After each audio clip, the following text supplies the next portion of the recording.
Interesting now that I live in the Veterans Administration and I interface quite a bit with the Department of Defense. A statistic, I was in a meeting not very long ago and someone from the Department of Defense said, do you know this health in this country is an issue of national security? And I thought for a minute, like, what is he talking about, right? Because 80% of people that walk into a recruitment office for the armed services doesn't even qualify to be considered for service, 80% because of their health status. So the dominant medical paradigm is what you were describing, which is we have a disease that we have to fight. And it's revealed in the language that we use, antibiotics, antipsychotics, anti. The concept that disease sits over there and the job of medicine is to fight that battle and win.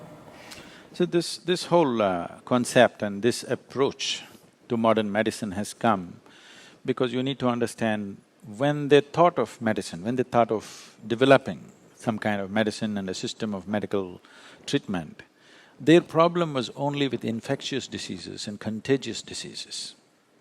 How to treat the plague, how to treat the smallpox, how to treat this. Nobody ever thought of a diabetes or a hypertension or a cardiac problem. They never even considered those things. That did not exist in their radar. In their radar, only infectious diseases did exist. That has to be handled on a war footing, no question about that, because it is a war.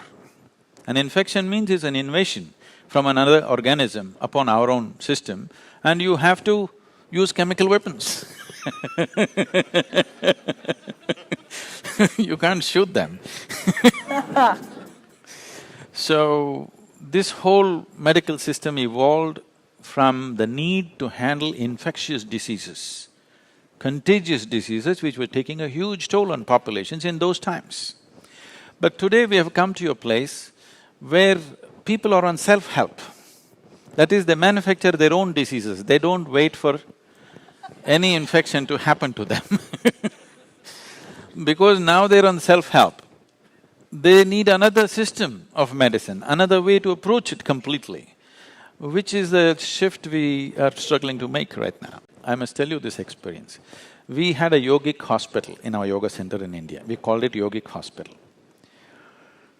We did not want it to grow too much because we don't want to turn into a hospital full-time, we are a spiritual center so we're keeping it low-key.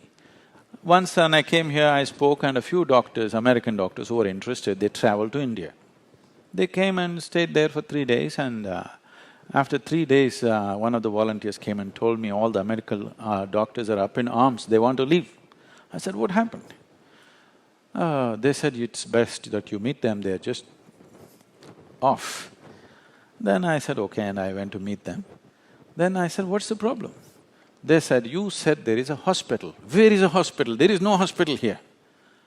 I said, right now there are about 60 and odd patients. I said, where is it?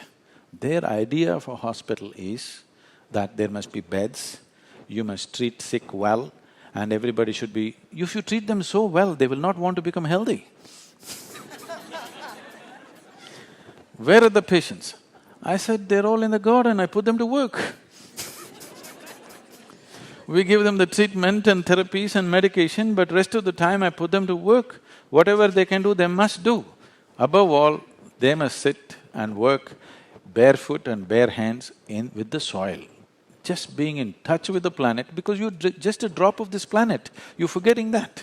What you call as my body is just a piece of the planet, isn't it? If you lose connection with the source, will you not get disorganized? There are specific scientific ways of doing that. If you cannot do any of those things, at least just let them walk in a farm barefoot, work, do something, you will see at least 60–70% of them will just come out of their problems just like that, just being in touch with this.